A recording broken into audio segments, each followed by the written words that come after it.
इसमें है factorise and represent pictorially. इस तरह का कंसेप्ट इससे पहली क्लास में नहीं था। कॉमन जो फैक्टर का कंसेप्ट तो आप इससे पहले 7 और 8 में कर चुके थे, लेकिन ये आपके लिए एक नया है, लेकिन बहुत ही आसान है। इसको जब हम करेंगे तो आपको इंशाल्लाह ज़रूर समझ आएगी। आइए इन तमाम यानी कि चारों पार्ट्स को हम स्टेप बाय स्टेप समझते हैं। सबसे पहले हम इनके फैक्टर बना लेंगे। तो जब भी फैक्टर की बात आती है तो सबसे पहले हमने इनके कॉमन फैक्टर का ये सोचना होता है। हम अभी कुछ इसके क्वेश्चन करने के बाद हमारे माइंड में और भी फैक्टराइजेशन के डिफरेंट मेथड आ जाएंगे, लेकिन सारे मेथड हमारे दिमाग में ना फौरी तौर पे घूम जाते हैं। जो सबसे पहला मेथड होता है ना वो कॉमन लेना ही होता है। तो जब हम देखें इसमें कॉमन का, तो ये नंबर 5 है और ये नंबर 15 है। दोनों कौन से टेबल से डिवाइड हो रहे हैं? दोनों 5 से डिवाइड हो रहे हैं। 5 से ये भी डिवाइड हो रहा है, 5 से ये भी डिवाइड हो रहा है। तो 5 कॉमन आ गया। एक्स इधर एक्स नहीं है इसलिए एक्स कॉमन नहीं आएगा। तो इन दोनों में से 5 इधर आ गया, बाकी यहाँ पे एक्स रह गया, प्लस का प्लस। अब देखिए 5 को किससे मल्टीप्लाई कराएं कि 15 आए? 5 को 3 से, 5 3 दा 15। तो ये फैक्टर इसके बन चुके हैं। अब आप इसको जो पिक्टोरियली हम इसको अब रिप्रेजेंट करते हैं।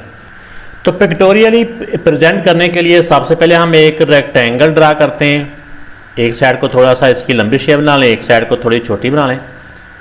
अब इसमें देखें कि एक वैल्यू जो बड़ी वैल्यू है वो बड़ी साइड के साथ लिख लें, x + 3, और जो दूसरी इसकी वैल्यू है, फैक्टर 2 ही बने हैं ना, एक 5 और एक ब्रैकेट के अंदर वाला, और दूसरा 5 को दूसरी साइड पे लिख लें।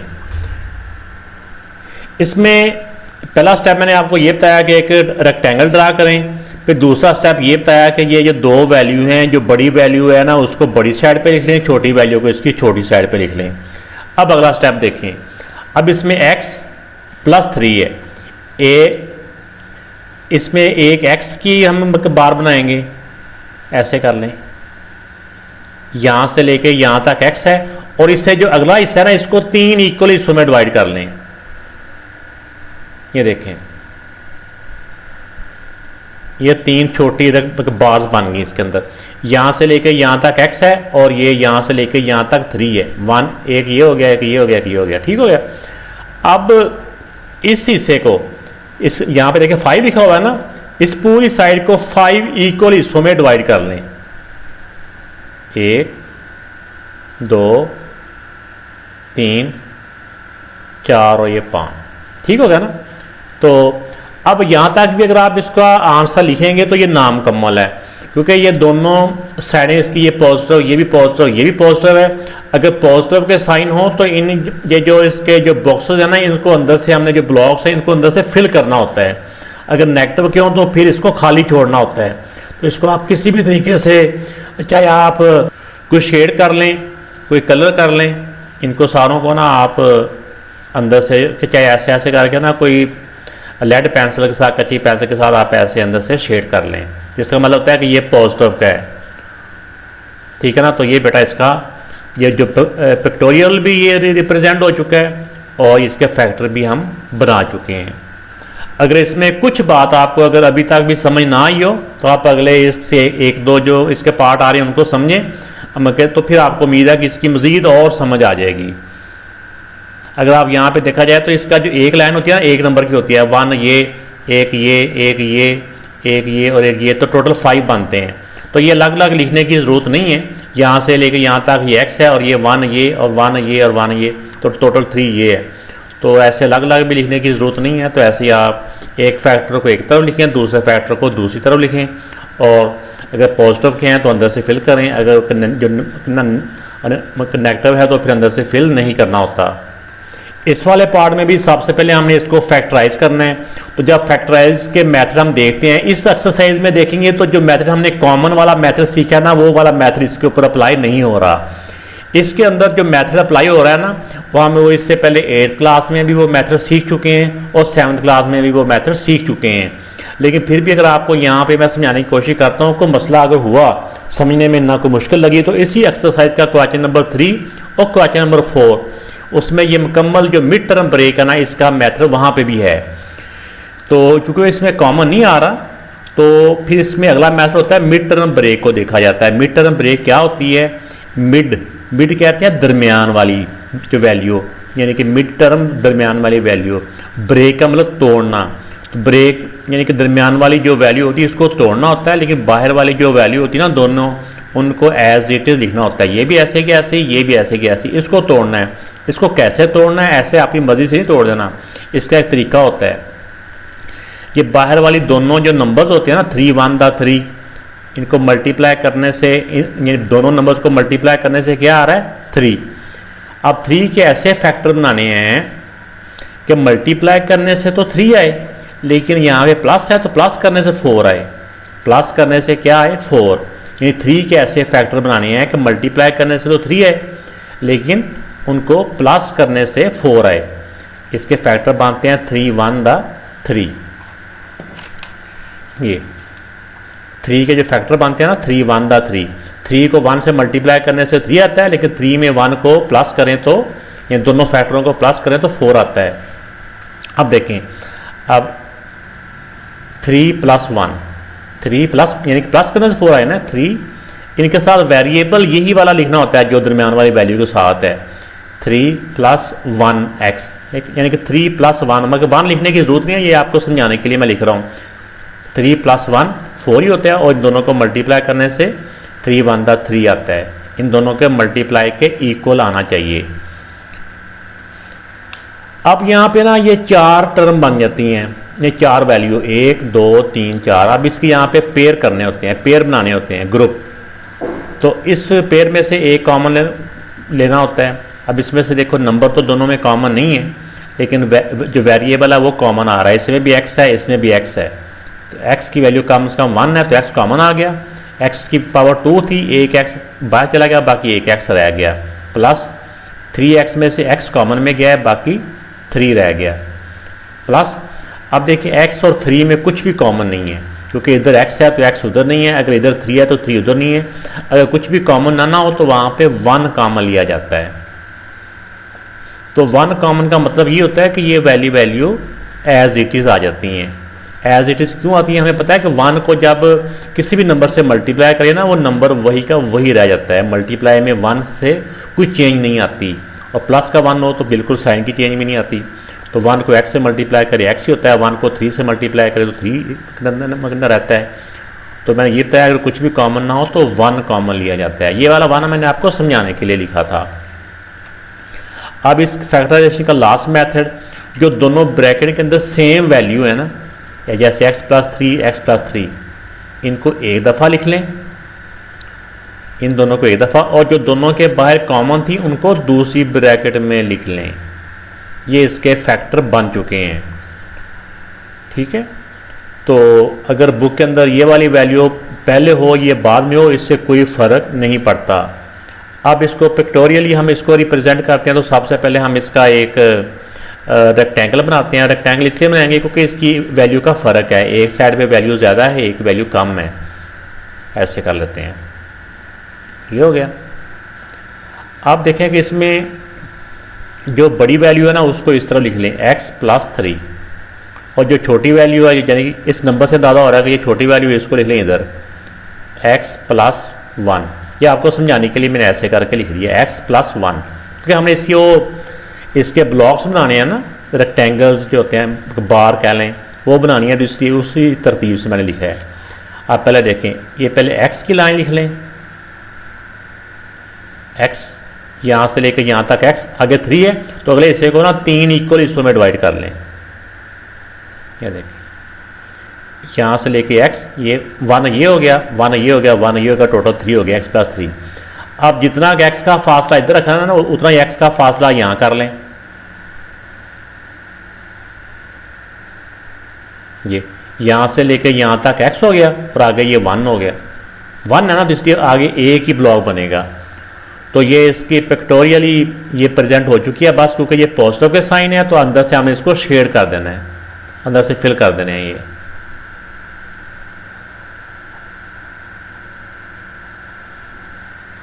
तो ये इस तरह भी प्रेजेंट हो गया, और इसके फैक्टर भी बन गए। इस वाली वैल्यू को जब हम फैक्टराइज करेंगे, तो जब हम फैक्टराइजेशन के मेथड देखते हैं तो कॉमन इसमें तीनों में कॉमन कुछ नहीं आ रहा। तो जब कॉमन नहीं आ रहा तो उससे पहले तो उसके बाद फिर हम इसका मिड टर्म ब्रेक के बारे में सोचेंगे। इसके इधर 1 है, 8 और 1, यानी जो बाहर वाली वैल्यू होती है ना, इन दोनों को मल्टीप्लाई करके क्या आ रहा है, 8 आ रहा है। जो मल्टीप्लाई करके जो आंसर आता है ना, जैसे 8 आ गया है, अब 8 के फैक्टर बनाने होते हैं। 8 के ऐसे फैक्टर बनाने हैं कि मल्टीप्लाई करने से तो 8 ही आए, 2 फैक्टर बनेंगे ना, दोनों फैक्टरों को मल्टीप्लाई करने से तो 8 ही आए, लेकिन प्लस करने से 6 भी आए। तो 8 के वो फैक्टर होते हैं 4 टू द, यानी मल्टीप्लाई करने से 4 टू द 8 और दोनों को प्लस करने से 6 आए। 4 में 2 को प्लस करें तो 6 आता है। अब यहाँ पे बच्चे सोचते हैं कि पहले 4 को लिखेंगे, पहले 2 को लिखेंगे, 2 4 भी तो होता है ना।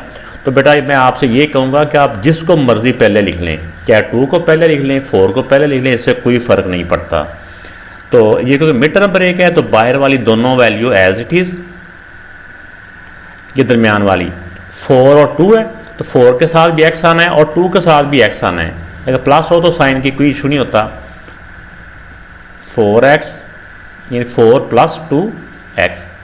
अब अगला स्टेप होता है कि हमने इसकी पेयरिंग करके कॉमन लेना होता है। इन दोनों में देखो नंबर्स तो कॉमन नहीं है, x दोनों में है तो x कॉमन आ जाएगा। x की पावर 2 है, 2 में से एक x बाहर गया, बाकी एक x रह गया, प्लस 4x में से x बाहर चला गया, बाकी 4 रह गया। अब इन दोनों में देखिए कि 2 ये नंबर्स, ये भी 2 से डिवाइड हो रहा है, ये भी 2 से डिवाइड हो रहा है, तो लेकिन x दोनों में नहीं है, सिर्फ नंबर ही कॉमन आएगा। वो कौन सा नंबर है, वो नंबर है 2। अब 2x में से 2 बाहर गया, बाकी रह गया x। अब 2 को किससे मल्टीप्लाई करें, 8 आए, 2 4 द 8। मिड टर्म ब्रेक में ये होता है कि जो ब्रैकेट के अंदर दोनों वैल्यू आती है ना, वो हमेशा सेम आती हैं, उनके साइन भी सेम होते हैं, एक जैसे होते हैं। अब जो दोनों सेम वैल्यू होती है ना, उनको भी कॉमन लिया जाता है, या बच्चों को हम ये बता देते हैं कि जो दोनों सेम है उनको एक ब्रैकेट में एक दफ़ा लिख लें और जो दोनों कॉमन है उनको दूसरी ब्रैकेट में लिख लें। ये तो इनके दोनों फैक्टर बन चुके हैं। अब इनको हमने पिक्टोरियली जो हम रिप्रेजेंट करना है उसके लिए, क्योंकि अब इसकी दोनों वैल्यू में फ़र्क है, एक तरफ 4 भी है, पहले तो सेम है ना, एक तरफ 4 भी है 2 भी है, तो ये रेक्टेंगल शेप में बनेगी। एक साइड थोड़ी सी बड़ी होगी, थोड़ा बड़ा फ़र्क भी रह गया तो कोई बात नहीं है। आप देखें जो बड़ी वैल्यू है ना उसको बड़ी साइड पे लिख दें, x + 4, की छोटी वैल्यू को छोटी साइड पे लिख लें, x + 2 ऐसे लिख लें तो भी ठीक है, नहीं तो आप ऐसे करके टेढ़ा सा करके x + 2 ऐसे लिख लेंगे तो भी ठीक है, या फिर ऐसे करके लिख लें x + 2 ऐसे लिख लेंगे तो ज़्यादा बेहतर हो जाएगा।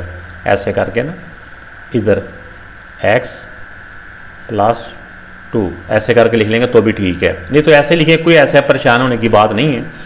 आप देखें पहले x है, एक हिस्सा इसका x बना लें, x, और अगला 4 है तो इससे बाकी वाला हिस्सा जो बच गया ना, इसके 4 इक्वल हिस्सों में डिवाइड कर लें। पहले सारे का हाफ कर लिया, फिर दोनों हाफ का मज़ीद एक एक हाफ कर दिया।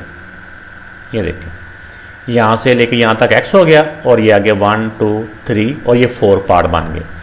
अब जितना किधर है उतना किधर आप कर लें, कोशिश करें शायद छोटा ही ना हो गया।